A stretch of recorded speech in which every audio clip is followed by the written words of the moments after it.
नमस्कार। स्वागत है आपका स्प्रेड पीस में। आज सुनिए मुंशी प्रेमचंद की लिखी कहानी एक्ट्रेस। रंगमंच का पर्दा गिर गया। तारा देवी ने शकुंतला का पाठ खेलकर दर्शकों को मुग्ध कर दिया था। जिस वक्त वह शकुंतला के रूप में राजा दुष्यंत के सम्मुख खड़ी ग्लानि, वेदना और तिरस्कार से उत्तेजित भावों को आग्नेय शब्दों में प्रकट कर रही थी, दर्शक वृंद शिष्टता के नियमों की उपेक्षा करके मंच की ओर उन्मत्तों की भांति दौड़ पड़े थे और तारा देवी का यशोगान करने लगे थे। कितने ही तो स्टेज पर चढ़ गए और तारा देवी के चरणों पर गिर पड़े। सारा स्टेज फूलों से पट गया, आभूषण की वर्षा होने लगी। यदि उसी क्षण मेनका का विमान नीचे आकर उसे उड़ा न ले जाता तो कदाचित उस धक्कम धक्के में 10 पौंच आदमियों की जान पर बन जाती। मैनेजर ने तुरंत आकर दर्शकों को गुणग्राहकता का धन्यवाद दिया और वादा भी किया कि दूसरे दिन फिर वही तमाशा होगा। तब लोगों का मोहान्माद शांत हुआ, मगर एक युवक उस वक्त भी मंच पर खड़ा रहा। लंबे कद का था, तेजस्वी मुद्रा, कुंदन का सा देवताओं का सा स्वरूप, गट्ठी हुई देह, मुख से एक ज्योति सी प्रस्फुटित हो रही थी। कोई राजकुमार मालूम होता था। जब सारे दर्शकगण बाहर निकल गए, उसने मैनेजर से पूछा, क्या तारा देवी से एक क्षण के लिए मिल सकता हूं?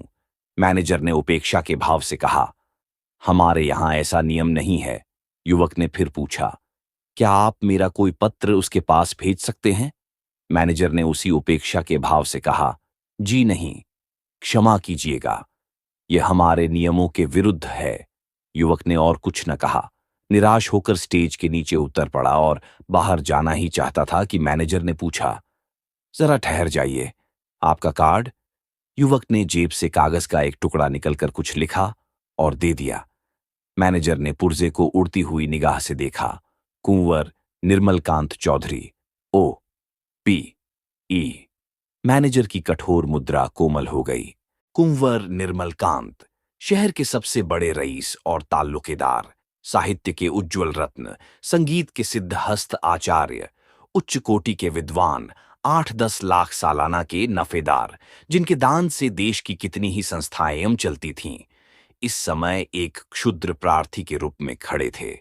मैनेजर अपने उपेक्षा भाव पर लज्जित हो गया। विनम्र शब्दों में बोला, क्षमा कीजिएगा, मुझसे बड़ा अपराध हुआ। मैं अभी तारा देवी के पास हुजूर का कार्ड लिए जाता हूं। कुंवर साहब ने उससे रुकने का इशारा करके कहा, नहीं, अब रहने ही दीजिए, मैं कल 5 बजे आऊंगा। इस वक्त तारा देवी को कष्ट होगा, यह उनके विश्राम का समय है। मैनेजर, मुझे विश्वास है कि वह आपकी खातिर इतना कष्ट सहर्ष सह लेंगी। मैं 1 मिनट में आता हूं। किंतु कुंवर साहब अपना परिचय देने के बाद अपनी आतुरता पर संयम का पर्दा डालने के लिए विवश थे। मैनेजर को सज्जनता का धन्यवाद दिया और कल आने का वादा करके चले गए। तारा एक साफ सुथरे और सजे हुए कमरे में मेज के सामने किसी विचार में मग्न बैठी थी। रात का वह दृश्य उसकी आंखों के सामने नाच रहा था। ऐसे दिन जीवन में क्या बार बार आते हैं। कितने मनुष्य उसके दर्शनों के लिए विकल हो रहे हैं, बस एक दूसरे पर फांट पड़ते थे। कितनों को उसने पैरों से ठुकरा दिया था। हां, ठुकरा दिया था, मगर उस समूह में केवल एक दिव्य मूर्ति अविचलित रूप से खड़ी थी। उसकी आंखों में कितना गंभीर अनुराग था, कितना दृढ़ संकल्प। ऐसा जान पड़ता था मानो दोनों नेत्र उसके हृदय में चुभे जा रहे हों। आज फिर उस पुरुष के दर्शन होंगे या नहीं, कौन जानता है। लेकिन यदि आज उनके दर्शन हुए तो तारा उनसे एक बार बातचीत किए बिना न जाने देगी। ये सोचते हुए उसने आईने की ओर देखा।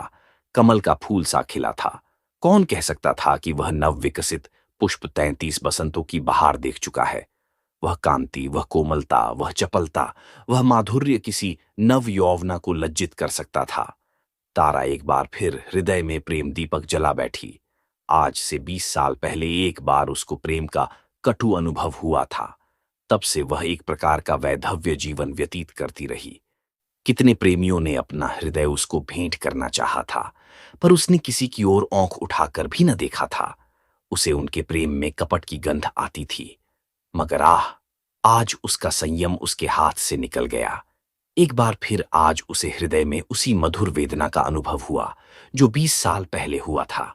एक पुरुष का सौम्य स्वरूप उसकी आंखें में बस गया। हृदय पट पर खिंच गया। उसे वह किसी तरह भूल न सकती थी। उसी पुरुष को उसने मोटर पर जाते देखा होता तो कदाचित उधर ध्यान भी न करती, पर उसे अपने सम्मुख प्रेम का उपहार हाथ में लिए देखकर वह स्थिर न रह सकी। सहसा दाई ने आकर कहा, बाई जी, रात की सब चीजें रखी हुई हैं, कहिए तो लाऊं? तारा ने कहा, नहीं, मेरे पास चीजें लाने की जरूरत नहीं। मगर ठहरो, क्या क्या चीजें हैं? एक ढेर का ढेर तो लगा है बाई जी, कहां तक गिनाऊं? अशर्फियां हैं, ब्रूचेज, बाल के पिन, बटन, लॉकेट, अंगूठियां, सभी तो हैं। एक छोटे से डिब्बे में एक सुंदर हार है। मैंने आज तक वैसा हार नहीं देखा। सब संदूक में रख दिया है। अच्छा, वह संदूक मेरे पास ला। ताई ने संदूक लाकर मेज रख दिया। उधर एक लड़के ने एक पत्र लाकर तारा को दिया। तारा ने पत्र को उत्सुक नेत्रों से देखा। Kunwar निर्मलकांत O B E. लड़के से पूछा, यह पत्र किसने दिया? वह तो नहीं जो रेशमी साफा बौंधे हुए थे। लड़के ने केवल इतना कहा, मैनेजर साहब ने दिया है, और लपका हुआ बाहर चला गया। संदूक में सबसे पहले डिब्बा नजर आया। तारा ने उसे खोला तो सच्चे मोतियों का सुंदर हार था। डिब्बे में एक तरफ एक कार्ड भी था। तारा ने लपक कर उसे निकाल लिया और पढ़ा, कुंवर निर्मलकांत। कार्ड उसके हाथ से छूटकर गिर पड़ा। वह झपट कर कुर्सी से उठी और बड़े वेग से कई कमरों और बरामदों को पार करती मैनेजर के सामने आकर खड़ी हो गई। मैनेजर ने खड़े होकर उसका स्वागत किया और बोला, मैं रात की सफलता पर आपको बधाई देता हूं। तारा ने खड़े खड़े पूछा, कुंवर निर्मलकांत क्या बाहर हैं? लड़का पत्र देकर भाग गया। मैं उससे कुछ पूछ न सकी। कुंवर साहब का रुक्का तो रात ही तुम्हारे चले आने के बाद मिला था, तो आपने उसी वक्त मेरे पास क्यों न भेज दिया? मैनेजर ने दबी जबान से कहा, मैंने समझा तुम आराम कर रही होगी, कष्ट देना उचित न समझा। और भाई, साफ बात यह है कि मैं डर रहा था, कहीं कुंवर साहब को तुमसे मिलाकर तुम्हें खो न बैठूं। अगर मैं औरत होता तो उसी वक्त उनके पीछे हो लेता। ऐसा देवरूप पुरुष मैंने आज तक नहीं देखा। वही जो रेशमी साफा बौंधे खड़े थे तुम्हारे सामने, तुमने भी तो देखा था। तारा ने मानो अर्धनिद्रा की दशा में कहा, हां, देखा तो था। क्या यह फिर आएंगे? हां, आज 5 बजे शाम को। बड़े विद्वान आदमी हैं और इस शहर के सबसे बड़े रईस। आज मैं रिहर्सल में ना आऊंगी। कुंवर साहब आ रहे होंगे। तारा आईने के सामने बैठी है और दाई उसका श्रृंगार कर रही है। श्रृंगार भी इस जमाने में एक विद्या है। पहले परिपाटी के अनुसार ही श्रृंगार किया जाता था। कवियों, चित्रकारों और रसिकों ने श्रृंगार की मर्यादा सी बोंध दी थी। आंखों के लिए काजल लाजमी था, हाथों के लिए मेहंदी, पांव के लिए महावर। एक एक अंग एक एक आभूषण के लिए निर्दिष्ट था। आज वह परिपाटी नहीं रही। आज प्रत्येक रमणी अपनी सुरुचि सुबुद्धि और तुलनात्मक भाव से श्रृंगार करती है। उसका सौंदर्य किस उपाय से आकर्षकता की सीमा पर पहुंच सकता है, यही उसका आदर्श होता है। तारा इस कला में निपुण थी। वह 15 साल से इस कंपनी में थी और यह समस्त जीवन उसने पुरुषों के हृदय से खेलने ही में व्यतीत किया था। किस चिवतन से, किस मुस्कान से, किस अंगड़ाई से, किस तरह केशों के बिखेर देने से दिलों का कत्लेआम हो जाता है, इस कला में कौन उससे बढ़कर हो सकता था। आज उसने चुन चुन कर आजमाए हुए तीर तरकस से निकाले, और जब अपने अस्त्रों से सजकर वह दीवान खाने में आई तो जान पड़ा मानो संसार का सारा माधुर्य उसकी बलायम ले रहा है। वह मेज के पास खड़ी होकर कुंवर साहब का कार्ड देख रही थी। उसके कान मोटर की आवाज की ओर लगे हुए थे। वह चाहती थी कि कुंवर साहब इसी वक्त आ जाए एम और उसे इसी अंदाज से खड़े देखें। इसी अंदाज से वह उसके अंग प्रत्यंगों की पूर्ण छवि देख सकते थे। उसने अपनी श्रृंगार कला से काल पर विजय पा ली थी। कौन कह सकता था कि यह चंचल नवयौवन उस अवस्था को पहुंच चुकी है जब हृदय को शांति की इच्छा होती है, वह किसी आश्रम के लिए आतुर हो उठता है और उसका अभिमान नम्रता के आगे सिर झुका देता है। तारा देवी को बहुत इंतजार न करना पड़ा। कुंवर साहब शायद मिलने के लिए उससे भी उत्सुक थे। 10 ही मिनट के बाद उनकी मोटर की आवाज आई। तारा संभल गई। एक क्षण में कुंवर साहब ने कमरे में प्रवेश किया। तारा शिष्टाचार के लिए हाथ मिलाना भी भूल गई। प्रौढ़ावस्था में भी प्रेमी की उद्विग्नता और असावधानी कुछ कम नहीं होती। वह किसी सलज्जा युवती की भौंती सिर झुकाए खड़ी रही। कुंवर साहब की निगाह आते ही उसकी गर्दन पर पड़ी। वह मोतियों का हार जो उन्होंने रात को भेंट किया था चमक रहा था। कुंवर साहब को इतना आनंद और कभी न हुआ। उन्हें एक क्षण के लिए ऐसा जान पड़ा मानो उसके जीवन की सारी अभिलाषा पूरी हो गई। बोले, मैंने आपको आज इतने सवेरे कष्ट दिया, क्षमा कीजिएगा। यह तो आपके आराम का समय होगा। तारा ने सिर से खिसकती हुई साड़ी को संभाल कर कहा, इससे ज्यादा आराम और क्या हो सकता कि आपके दर्शन हुए। मैं इस उपहार के लिए और क्या आपको मनोधन्यवाद देती हूं। अब तो कभी कभी मुलाकात होती रहेगी। निर्मलकांत ने मुस्कुराकर कहा, कभी कभी नहीं, रोज। आप चाहे मुझसे मिलना पसंद न करें, पर एक बार इस डयोढ़ी पर सिर को झुका ही जाऊंगा। तारा ने भी मुस्कुराकर उत्तर दिया, उसी वक्त तक जब तक कि मनोरंजन की कोई नई वस्तु नजर न आ जाए। क्यों? मेरे लिए यह मनोरंजन का विषय नहीं, जिंदगी और मौत का सवाल है। हाँ, तुम इसे विनोद समझ सकती हो, मगर कोई परवाह नहीं। तुम्हारे मनोरंजन के लिए मेरे प्राण भी निकल जाएं, तो मैं अपना जीवन सफल समझूंगा। दोनों तरफ से इस प्रीति को निभाने के वादे हुए। फिर दोनों ने नाश्ता किया और कल भोज का न्योता देकर कुंवर साहब विदा हुए। 1 महीना गुजर गया। कुंवर साहब दिन में कई कई बार आते। उन्हें एक क्षण का वियोग भी असह्य था। कभी दोनों बजरे पर दरिया की सैर करते, कभी हरी हरी घास पर पार्कों में बैठे बातें करते, कभी गाना बजाना होता। नित्य नए प्रोग्राम बनते थे। सारे शहर में मशहूर था कि ताराबाई ने कुंवर साहब को फौंस लिया और दोनों हाथों से संपत्ति लूट रही है। पर तारा के लिए कुंवर साहब का प्रेम ही एक ऐसी संपत्ति थी जिसके सामने दुनिया भर की दौलत देय थी। उन्हें अपने सामने देखकर उसे किसी वस्तु की इच्छा न होती थी, मगर 1 महीने तक इस प्रेम के बाजार में घूमने पर भी तारा को वह वस्तु न मिली जिसके लिए उसकी आत्मा लोलुप हो रही थी। वह कुंवर साहब से प्रेम की, अपार और अतुल प्रेम की, सच्चे और निष्कपट प्रेम की बातें रोज सुनती थीं, पर उसमें विवाह का शब्द न आने पाता था। मानो प्यासे को बाजार में पानी छोड़कर और सब कुछ मिलता हो। ऐसे प्यासे को पानी के सिवा और किस चीज से तृप्ति हो सकती है? प्यास बुझाने के बाद संभव है और चीजों की तरफ उसकी रुचि हो, पर प्यासे के लिए तो पानी सबसे मूल्यवान पदार्थ है। वह जानती थी कि कुंवर साहब उसके इशारे पर प्राण तक दे देंगे, लेकिन विवाह की बात क्यों उनकी जबान से नहीं मिलती? क्या इस विषय का कोई पत्र लिखकर अपना आशय कह देना संभव था? फिर क्या वह उसको केवल विनोद की वस्तु बनाकर रखना चाहते हैं? यह अपमान उससे न सहा जाएगा। कुंवर के एक इशारे पर वह आग में कूद सकती थी, पर यह अपमान उसके लिए असह्य था। किसी शौकीन रईस के साथ वह इससे कुछ दिन पहले शायद 1-2 महीने रह जाती और उसे नोच खसोट कर अपनी राह लेती, किंतु प्रेम का बदला प्रेम है। कुंवर साहब के साथ वह यह निर्लज्ज जीवन न व्यतीत कर सकती थी। उधर कुंवर साहब के भाई बंद भी गाफिल न थे। वे किसी भौंती उन्हें ताराबाई के पंजे से छुड़ाना चाहते थे। कहीं कुंवर साहब का विवाह ठीक कर देना ही एक ऐसा उपाय था जिससे सफल होने की आशा थी, और यही उन लोगों ने किया। उन्हें यह भय तो न था कि कुंवर साहब इस एक्ट्रेस से विवाह करेंगे। हाँ, यह भय अवश्य था कि कहीं रियासत का कोई हिस्सा उसके नाम कर दें या उसके आने वाले बच्चों को रियासत का मालिक बना दें। कुंवर साहब पर चारों ओर से दबाव पड़ने लगे। यहां तक कि यूरोपियन अधिकारियों ने भी उन्हें विवाह कर लेने की सलाह दी। उस दिन संध्या समय कुंवर साहब ने ताराबाई के पास जाकर कहा, तारा, देखो, तुमसे एक बात कहता हूं, इनकार न करना। तारा का हृदय उछलने लगा। बोली, कहिए, क्या बात है? ऐसी कौन वस्तु है जिसे आपकी भेंट करके मैं अपने को धन्य समझूं? बात मुंह से निकलने की देर थी। तारा ने स्वीकार कर लिया और हर्षोन्माद की दशा में रोती हुई कुंवर साहब के पैरों पर गिर पड़ी। एक क्षण के बाद तारा ने कहा, मैं तो निराश हो चली थी। आपने बड़ी लंबी परीक्षा ली।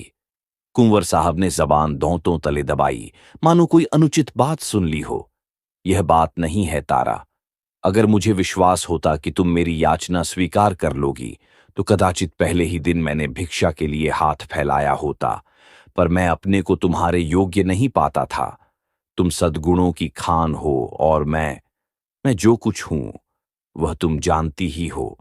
मैंने निश्चय कर लिया था कि उम्र भर तुम्हारी उपासना करता रहूंगा, शायद कभी प्रसन्न होकर तुम मुझे बिना मांगे ही वरदान दे दो। बस यही मेरी अभिलाषा थी। मुझ में अगर कोई गुण है तो यही कि मैं तुमसे प्रेम करता हूं। जब तुम साहित्य या संगीत या धर्म पर अपने विचार प्रकट करने लगती हो तो मैं दंग रह जाता हूं और अपनी क्षुद्रता पर लज्जित हो जाता हूं। तुम मेरे लिए सांसारिक नहीं, स्वर्गीय हो। मुझे आश्चर्य यही है कि इस समय मैं मारे खुशी के पागल क्यों नहीं हो जाता। कुंवर साहब देर तक अपने दिल की बातें कहते रहे। उनकी वाणी कभी इतनी प्रगल्भ न हुई थी। तारा सिर झुकाए सुनती थी, पर आनंद की जगह उसके मुख पर एक प्रकार का क्षोभ, लज्जा से मिला हुआ अंकित हो रहा था। यह पुरुष इतना सरल हृदय, इतना निष्कपट है, इतना विनीत, इतना उदार। सहसा कुंवर साहब ने पूछा, तो मेरे भाग्य किस किस दिन उदय होंगे तारा? दया करके बहुत दिनों के लिए न टालना। तारा ने कुंवर साहब की सरलता से परास्त होकर चिंतित स्वर में कहा, कानून का क्या कीजिएगा? कुंवर साहब ने तत्परता से उत्तर दिया, इस विषय में तुम निश्चिंत रहो तारा। मैंने वकीलों से पूछ लिया है। एक कानून ऐसा है जिसके अनुसार हम और तुम एक प्रेम सूत्र में बंध सकते हैं। उसे सिविल मैरिज कहते हैं। बस आज ही के दिन वह शुभ मुहूर्त आएगा। क्यों? तारा सिर झुकाए रही, बोल न सकी। मैं प्रातःकाल आ जाऊंगा, तैयार रहना। तारा सिर झुकाए रही, मुंह से एक शब्द न निकला। कुंवर साहब चले गए, पर तारा वहीं मूर्ति की भौंती बैठी रही। पुरुषों के हृदय से क्रीड़ा करने वाली चतुर नारी क्यों इतनी विमूढ़ हो गई है? विवाह का एक दिन और बाकी है। तारा को चारों ओर से बधाइयां मिल रही हैं। थिएटर के सभी स्त्री पुरुषों ने अपनी सामर्थ्य के अनुसार उसे अच्छे अच्छे उपहार दिए हैं। कुंवर साहब ने भी आभूषणों से सजा हुआ एक सिंगारदान भेंट किया है। उनके दो चार अंतरंग मित्रों ने भौंती भौंती के सौगात भेजे हैं, पर तारा के सुंदर मुख पर हर्ष की रेखा भी नहीं नजर आती। वह क्षुब्ध और उदास है। उसके मन में 4 दिनों से निरंतर यही प्रश्न उठ रहा है, क्या कुंवर के साथ विश्वासघात करें? जिस प्रेम के देवता ने उसके लिए अपने कुल मर्यादा को तिलांजलि दे दी, अपने बंधुजनों से नाता तोड़ा, जिसका हृदय हिमकण के समान निष्कलंक है, पर्वत के समान विशाल, उसी से कपट करे? नहीं, वह इतनी नीचता नहीं कर सकती। अपने जीवन में उसने कितने ही युवकों से प्रेम का अभिनय किया था, कितने ही प्रेम के मतवालों को वह सब्ज बाग दिखा चुकी थी, पर कभी उसके मन में ऐसी दुविधा न हुई थी, कभी उसके हृदय ने उसका तिरस्कार न किया था। क्या इसका कारण इसके सिवा कुछ और था कि ऐसा अनुराग उसे और कहीं न मिला था? क्या वह कुंवर साहब का जीवन सुखी बना सकती है? हाँ, अवश्य। इस विषय में उसे लेशमात्र भी संदेह नहीं था। भक्ति के लिए ऐसी कौन सी वस्तु है जो असाध्य हो? पर क्या वह प्रकृति को धोखा दे सकती है? ढलते हुए सूर्य में मध्याह्न का सा प्रकाश हो सकता है? असंभव। वह स्फूर्ति, वह चपलता, वह विनोद, वह सरल छवि, वह तल्लीनता, वह त्याग, वह आत्मविश्वास वह कहां से लाएगी, जिसके सम्मिश्रण को यौवन कहते हैं? नहीं, वह कितना ही चाहे, पर कुंवर साहब के जीवन को सुखी नहीं बना सकती। बूढ़ा बैल कभी जवान बछड़ों के साथ नहीं चल सकता। आह, उसने यह नौबत ही क्यों आने दी? उसने क्यों कृत्रिम साधनों से, बनावटी सिंगार से कुंवर को धोखे में डाला? अब इतना सब कुछ हो जाने पर वह किस मुंह से कहेगी कि मैं रंगी हुई गुड़िया हूं? जबानी मुझसे कब की विदा हो चुकी, अब केवल उसका पद चिन्ह रह गया है। रात के 12 बज गए थे। तारा मेज के सामने इन्हीं चिंताओं में मग्न बैठी हुई थी। मेज पर उपहारों के ढेर लगे हुए थे, पर वह किसी चीज की ओर आंख उठाकर भी न देखती थी। अभी 4 दिन पहले वह इन्हीं चीजों पर प्राण देती थी। उसे हमेशा ऐसी चीजों की तलाश रहती थी जो काल के चिन्हों को मिटा सकें, पर अब उन्हीं चीजों से उसे घृणा हो रही है। प्रेम सत्य है, और सत्य और मिथ्या दोनों एक साथ नहीं रह सकते। तारा ने सोचा, क्यों न यहां से कहीं भाग जाए, किसी ऐसी जगह चली जाए जहां कोई उसे जानता भी न हो। कुछ दिनों के बाद जब कुंवर का विवाह हो जाए तो वह फिर आकर उनसे मिले और यह सारा वृत्तांत उनसे कह सुनाए। इस समय कुंवर पर वज्रपात सा होगा, हाय न जाने उनकी दशा होगी, पर उसके लिए इसके सिवा और कोई मार्ग नहीं है। अब उनके दिन रो रो कर कटेंगे, लेकिन उसे कितना ही दुख क्यों न हो, वह अपने प्रियतम के साथ छल नहीं कर सकती। उसके लिए इस स्वर्गीय प्रेम की स्मृति, इसकी वेदना ही बहुत है। इससे अधिक उसका अधिकार नहीं। दाई ने आकर कहा, बाई जी, चलिए कुछ थोड़ा सा भोजन कर लीजिए, अब तो 12 बज गए। तारा ने कहा, नहीं, जरा भी भूख नहीं, तुम जाकर खा लो। दाई, देखिए, मुझे भूल न जाइएगा, मैं भी आपके साथ चलूंगी। तारा, अच्छे अच्छे कपड़े बनवा रखे हैं ना? दाई, अरे बाई जी, मुझे अच्छे कपड़े लेकर क्या करना है? आप अपना कोई उतारा दे दीजिएगा। दाई चली गई। तारा ने घड़ी की ओर देखा। सचमुच 12 बज गए थे, केवल 6 घंटे और हैं। प्रात काल कुंवर साहब उसे विवाह मंदिर में ले जाने के लिए आ जाएंगे। हाय भगवान, जिस पदार्थ से तुमने इतने दिनों तक उसे वंचित रखा, वह आज क्यों सामने लाए? यह भी तुम्हारी क्रीड़ा है।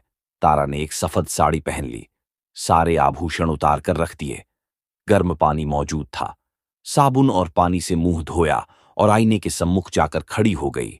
कहाँ थी वह छवि, वह ज्योति जो आंखों को लुभा लेती थी? रूप वही था, पर क्रांति कहाँ? अब भी वह यौवन का स्वाग भर सकती है? तारा को अब वहां एक क्षण भी और रहना कठिन हो गया। मेज पर फैले हुए आभूषण और विलास की सामग्रियां मानो उसे काटने लगी। यह कृत्रिम जीवन असह्य हो उठा। खस की टटिटयों और बिजली के पंखों से सजा हुआ शीतल भवन उसे भट्टी के समान तपाने लगा। उसने सोचा, कहां भाग कर जाऊं? रेल से भागती हूं तो भागने ना पाऊंगी। सवेरे ही कुंवर साहब के आदमी छूटेंगे और चारों तरफ मेरी तलाश होने लगेगी। वह ऐसे रास्ते से जाएगी जिधर किसी का ख्याल भी न जाए। तारा का हृदय इस समय गर्व से छलका पड़ता था। वह दुखी न थी, निराश न थी। फिर कुंवर साहब से मिलेगी, किंतु वह निस्वार्थ संयोग होगा। प्रेम के बनाए हुए कर्तव्य मार्ग पर चल रही है, फिर दुख क्यों हो और निराश क्यों हो? सहसा उसे ख्याल आया, ऐसा न हो कुंवर साहब उसे वहां न पाकर शेख विह्वलता की दशा में अनर्थ कर बैठे। इस कल्पना से उसके रोंगटे खड़े हो गए। एक क्षण के लिए उसका मन कातर हो उठा। फिर वह मेज पर जा बैठी और यह पत्र लिखने लगी। प्रियतम, मुझे क्षमा करना, मैं अपने को तुम्हारी दासी बनने के योग्य नहीं पाती। तुमने मुझे प्रेम का वह स्वरूप दिखा दिया जिसकी इस जीवन में मैं आशा न कर सकती थी। मेरे लिए इतना ही बहुत है। मैं जब जीऊंगी तुम्हारे प्रेम में मग्न रहूंगी। मुझे ऐसा जान पड़ रहा है कि प्रेम की स्मृति में प्रेम के भोग से कहीं अधिक माधुर्य और आनंद है। मैं फिर आऊंगी, फिर तुम्हारे दर्शन करूंगी, लेकिन उसी दशा में जब तुम विवाह कर लोगे। यही मेरे लौटने की शर्त है। मेरे प्राणे के प्राण, मुझसे नाराज न होना। ये आभूषण जो तुमने मेरे लिए भेजे थे, अपनी ओर से नववधू के लिए छोड़े जाती हूं। केवल वह मोतियों को हार जो तुम्हारे प्रेम का पहला उपहार है, अपने साथ लिए जाती हूं। तुमसे हाथ जोड़कर कहती हूं, मेरी तलाश न करना। मैं तुम्हारी हूं और सदा तुम्हारी रहूंगा। तुम्हारी तारा। यह पत्र लिखकर तारा ने मेज पर रख दिया, मोतियों का हार गले में डाला और बाहर निकल आई। थिएटर हॉल से संगीत की ध्वनि आ रही थी। एक क्षण के लिए उसके पैर बंध गए। 15 वर्षों का पुराना संबंध आज टूट रहा था। सहसा उसने मैनेजर को आते देखा। उसका कलेजा धक से हो गया। वह बड़ी तेजी से लपक कर दीवार की आड़ में खड़ी हो गई। ज्यों ही मैनेजर निकल गया, वह हाथे के बाहर आई और कुछ दूर गलियों में चलने के बाद उसने गंगा का रास्ता पकड़ा। गंगा तट पर सन्नाटा छाया हुआ था। 10 पौंच साधु बैरागी धुनियों के सामने लेटे थे। 10 पौंच यात्री कंबल जमीन पर बिछाए सो रहे थे। गंगा किसी विशाल सर्प की भौंती रेंगती चली जाती थी। एक छोटी सी नौका किनारे पर लगी हुई थी। मल्लाह नौका में बैठा हुआ था। तारा ने मल्लाह को पुकारा, ओ माझी, उस पार नाव ले चलेगा? माझी ने जवाब दिया, इतनी रात गए नाव न जाई। मगर दूनी मजदूरी की बात सुनकर उसे डांड उठाया और नाव को खोलता हुआ बोला, सरकार, उस पार कहां जय है? उस पार एक गांव में जाना है। मुदा इतनी रात गए कौनो सवारी शिकारी न मिली। कोई हर्ज नहीं, तुम मुझे उस पर पहुंचा दो। माझी ने नाव खोल दी। तारा उस पार जा बैठी और नौका मंद गति से चलने लगी, मानो जीव स्वप्न साम्राज्य में विचर रहा हो। इसी समय एकादशी का चांद पृथ्वी से उस पार अपनी उज्ज्वल नौका खेता हुआ निकला और व्योम सागर को पार करने लगा। आप सुन रहे थे मुंशी प्रेमचंद की लिखी कहानी एक्ट्रेस।